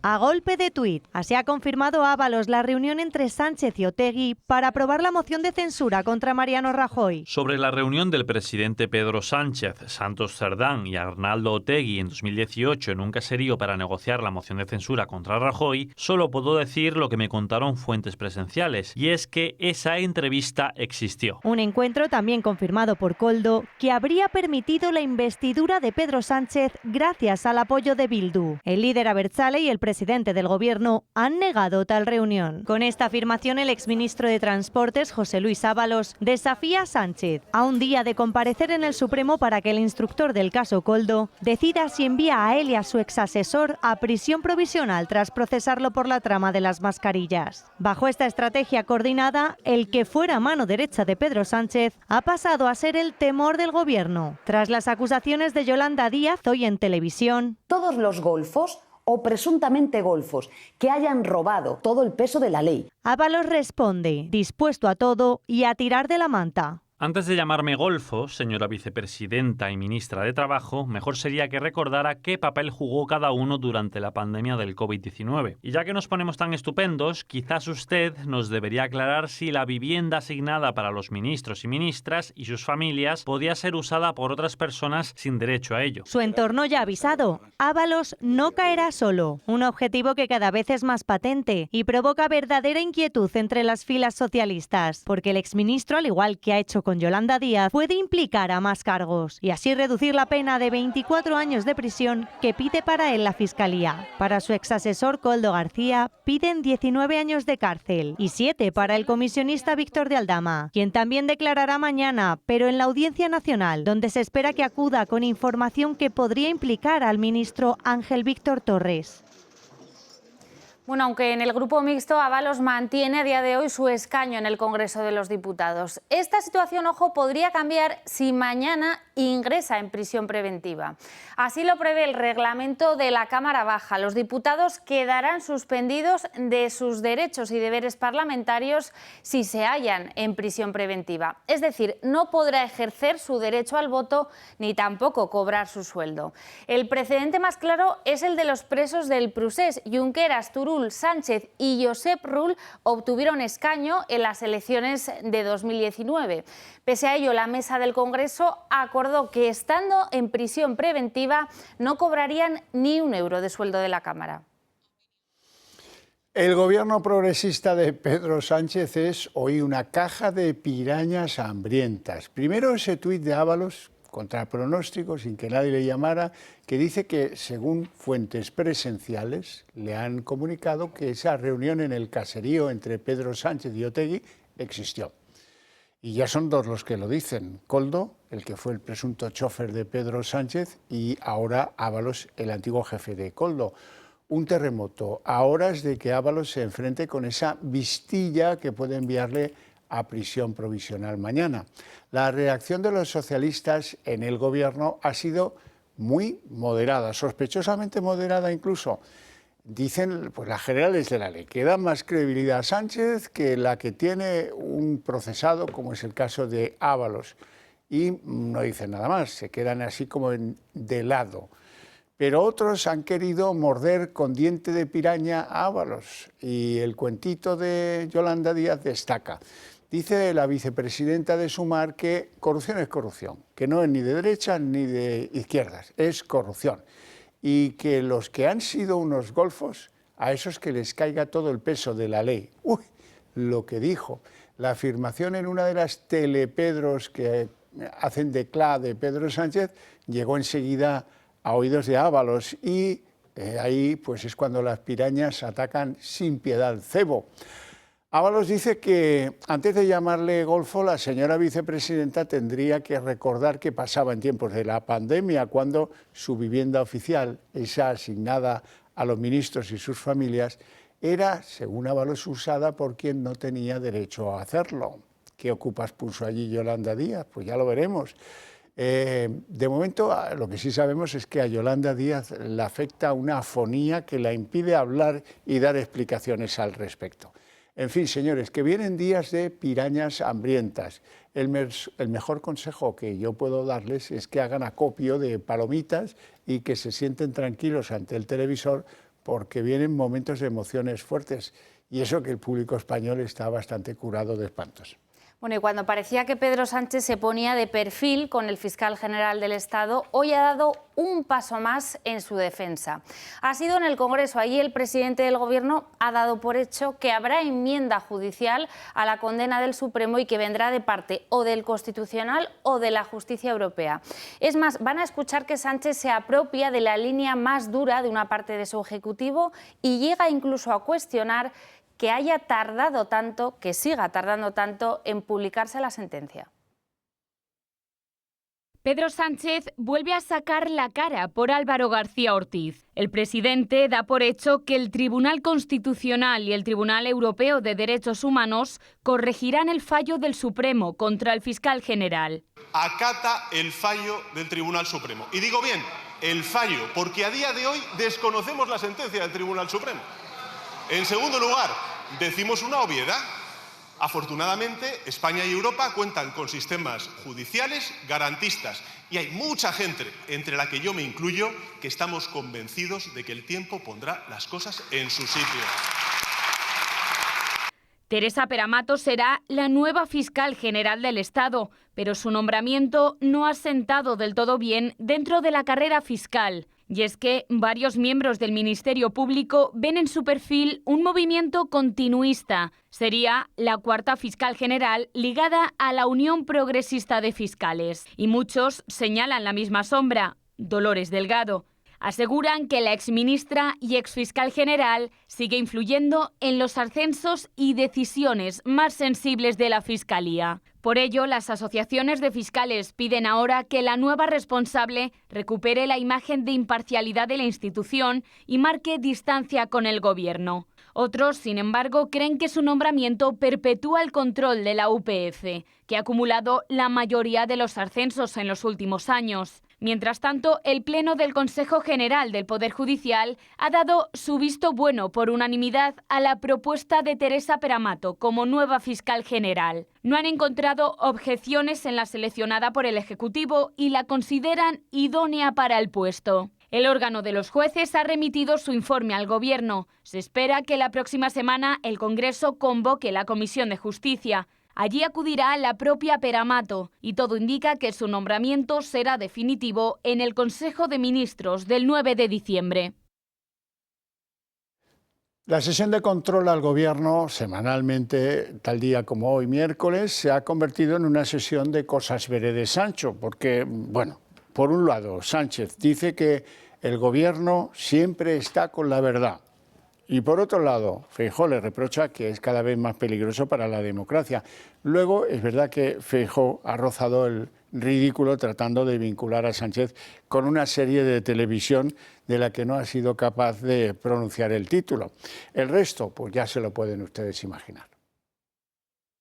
Usted preguntó quién iba a pedir perdón al fiscal general del Estado. Visto lo visto, ¿usted va a pedir perdón a los españoles? Muchas gracias. Entre la verdad y la mentira, este gobierno va a estar siempre con la verdad. Con la verdad. Mucha gente, entre la que yo me incluyo, que estamos convencidos de que el tiempo pondrá las cosas en su sitio. Ustedes conocen la sentencia y está en contra de ella. Pues cada vez usted es más peligroso para la democracia española. Y el juez que investiga la presunta financiación irregular del Partido Socialista ha dado hoy un nuevo paso en las diligencias. El juez de la Audiencia Nacional, Ismael Moreno, ha pedido al Partido Socialista que en un plazo de 10 días, de parte de todos los movimientos efectuados con cash, esto es con dinero en efectivo, entre los años 2017 y 2024. Moreno busca aclarar por qué durante este periodo Ferraz sacó de sus cuentas presuntamente hasta 1 millón de euros que terminó en buena parte en los bolsillos de Ábalos, de Koldo y de Santos Cerdán. Hay otras cantidades, de hecho, cuyo destino por el momento se desconoce. Tras la salida de Ábalos del partido en 2021, y esto sí lo sabemos, Ferraz siguió usando billetes y pagando en sobres a pesar de que la formación cambió la normativa para prohibir los pagos en efectivo. Santos Cerdán, que como saben está pues en libertad pero bajo medidas cautelares, ha presentado una pericial que supuestamente pone en duda que las grabaciones en su contra presentadas por Koldo García están manipuladas y ha pedido que no sean tenidas en cuenta. Veremos qué termina diciendo el juzgado. Por otra parte, el juez Zamarriego de los Juzgados de Madrid, que instruye la causa contra la espía vocera del PSOE, Leire Díaz, también ha citado a Santos Cerdán y a Antonio Hernando, que trabajaba en aquellos momentos en la Moncloa, a propósito de las reuniones con ella en la calle Ferral, la sede del PSOE, en las que supuestamente le entregó Leire Díaz a Antonio Hernández un dispositivo con las gestiones y amenazas que iba realizando por ahí a terceros. Y seguro que muchos de ustedes recuerdan a Francisco Salazar, más conocido como Paco en el entorno del Partido Socialista. La dirección de Ferraz tuvo que prescindir de él, que apartarlo de la Secretaría de Organización el pasado mes de julio por varias denuncias de acoso sexual en el entorno del partido. Ahora la UCO investiga si entre los años 2012 y 2017 habría cobrado un sueldo de 2.000 euros del Ayuntamiento de Dos Hermanas en Sevilla sin trabajar. Toda esta investigación parte de una denuncia de Vox que asegura que durante ese tiempo Salazar trabajaba en la sede del PSOE madrileño y no en el sevillano. La noticia se conoce poco después de que varios medios se hicieran eco de que Sánchez ha recuperado a Salazar como asesor externo para la etapa final de la legislatura. Los conductores españoles están asombrados por la polémica en torno a las balizas, esos instrumentos que lanzan destellos de luz intermitentes para señalizar las paradas de los vehículos. En primer lugar, no existen en ningún otro país europeo. En segundo lugar, muchos se quejan de que no garanticen la visibilidad del vehículo cuando está parado. Y luego está la cuestión de la homologación, porque muchos que lo compraron hace tiempo se encuentran con que ahora lo que compraron no es válido porque no permite la interconexión entre la baliza y los avisos luminosos que existen en algunas vías en España. Otros creen que supone una práctica en la que tráfico podrá controlar en todo momento la situación del vehículo, y son muchos más los que creen que es un instrumento poco válido. Hoy en el Congreso defendía que se pare la obligatoriedad el 1 de enero de estas balizas, y lo hacía Francisco José Alcaraz, el diputado de Vox. Y yo lo he podido comprobar porque yo la compré en el año 2021 cuando salió este Real Decreto, la que aún no estaba conectada, y he podido comprobar recientemente este verano como a las 5 de la tarde, a pleno sol en la autovía, cuando me reventó una rueda, pues esa baliza pues realmente no se ve la luz hasta que no esté encima del vehículo. Y por ello desde Vox hemos dicho que no se imponga la obligación de llevar esta baliza a partir del 1 de enero y que se retome estas medidas y que se hable con los expertos y que se tomen medidas de sentido común. Y mientras tanto que los triángulos, tal y como dice la Guardia Civil de Tráfico, que se mantengan los. Atención, porque hasta 10 alcaldes españoles cobran más que el presidente del Gobierno. Así lo revela un informe salarial que ha sido publicado hoy por el Ministerio de Transformación Digital y que señala a varios alcaldes que, como decimos, superan esos 90.000, más de 90.000 euros que se ingresa anualmente Pedro Sánchez. Entre ellos, el mejor pagado es el de aquí, el de Madrid, José Luis Martínez Almeida.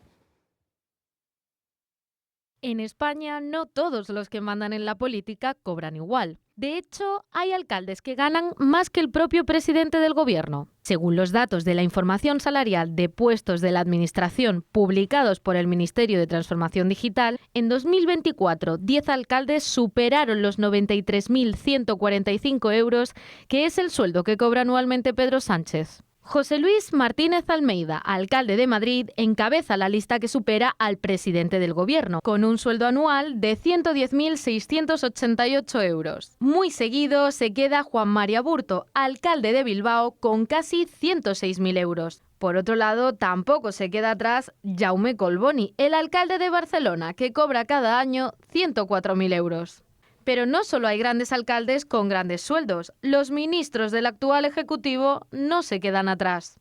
Margarita Robles, ministra de Defensa, cobra cada año 99.356 euros y el ministro de Interior, Fernando Grande Marlaska, poco más de 97.000 euros. Incluso la vicepresidenta primera y ministra de Hacienda, María Jesús Montero, aparece en la lista con un sueldo superior al del presidente, concretamente con unos 93.145 euros anuales. Y si hacemos una traducción mensual, podemos discernir que los alcaldes mejor pagados de España rondan unos 9.000 euros brutos al mes, mientras que el presidente del Gobierno se estaría embolsando unos 7.700 euros, con un dato muy importante a tener en cuenta. Dietas, asistentes personales o desplazamientos, entre otros, se les pagan aparte. Y en la página internacional, al menos 36 personas han perdido la vida en un pavoroso incendio en Hong Kong, donde se ha quemado un complejo de torres residenciales, entre ellas algunos rascacielos de 31 plantas con más de 2.000 apartamentos en su interior que estaban revestidos de andamios de bambú. Las 7 torres residenciales han quedado convertidas en cenizas entre un sospechoso olor a plástico quemado que se percibe en toda la ciudad. La rapidez de propagación del fuego se califica como de nunca vista antes. Y además, 2 miembros de la Guardia Nacional estadounidense habrían sido tiroteados, según confirman fuentes de la Casa Blanca, en las inmediaciones del Palacio Presidencial. Así lo ha confirmado en un primer momento la secretaria de Seguridad Nacional de Estados Unidos, Kristi Noem, en una publicación de X. También fuentes de la policía de Washington han confirmado la existencia de un tiroteo en las inmediaciones de la Casa Blanca. El presidente estadounidense, Donald Trump, no se encuentra en Washington, sino que está en estos momentos en Florida, donde va a celebrar la Acción de Gracias. Bueno, y también tenemos que informarles, de vuelta otra vez a España, de un incendio que se ha originado a primera hora de este miércoles en el Hospital Santa Lucía de Cartagena. Lamentable, de forma al final buena, no ha habido que lamentar ningún tipo de heridos, pero sí que ha habido fuertes evacuaciones durante toda la mañana por este incendio que se sospecha se pudo haber producido por una colilla que no se apagó. El fuego se declaró alrededor de las 7:30 de la mañana y quedó controlado apenas media hora después. Las llamas comenzaron en la terraza, donde supuestamente había una persona fumando, y afectaron a una de las caras laterales del 5º bloque del principal hospital de la ciudad portuaria. El viento hizo el resto y avivó las llamas con rapidez. Se da ojo a la circunstancia de que esta fachada tenía el mismo componente que la del incendio del edificio de Campanar en Valencia, que ocasionó varios muertos en el año 2024. Bueno, Marina, buenas noticias para los que tenemos en estima el Templo de la Sagrada Familia de Barcelona. Así es, porque el culmen está cada día más cerca y hoy se ha producido lo que podemos decir un hito en esa culminación de la Sagrada Familia. Hoy se ha colocado el primero de los 4 brazos horizontales de la cruz que coronará el famoso monumento. Se trata de una de las cruces horizontales, la primera de las 4 que será colocada hoy, pero en los próximos días seguiremos viendo cómo se van colocando. Está previsto que el próximo año, en 2026, coincidiendo con el centenario de la muerte de Antonio Gaudí, la culminación de la torre sea un hito histórico y vendrá acompañada además de muchos y distintas ceremonias y celebraciones para celebrar precisamente esa efeméride. Hasta aquí el día en 30 minutos. Les deseamos una feliz noche a todos, especialmente a los que continúen con la señal del Toro Televisión. Y mañana todos los ojos puestos en el Supremo. Ya saben que por ahí pasarán José Luis Ábalos y Koldo García para dirimir cuál será su futuro, si seguirán en libertad o pasarán a prisión preventiva. Se lo contaremos aquí esta mañana.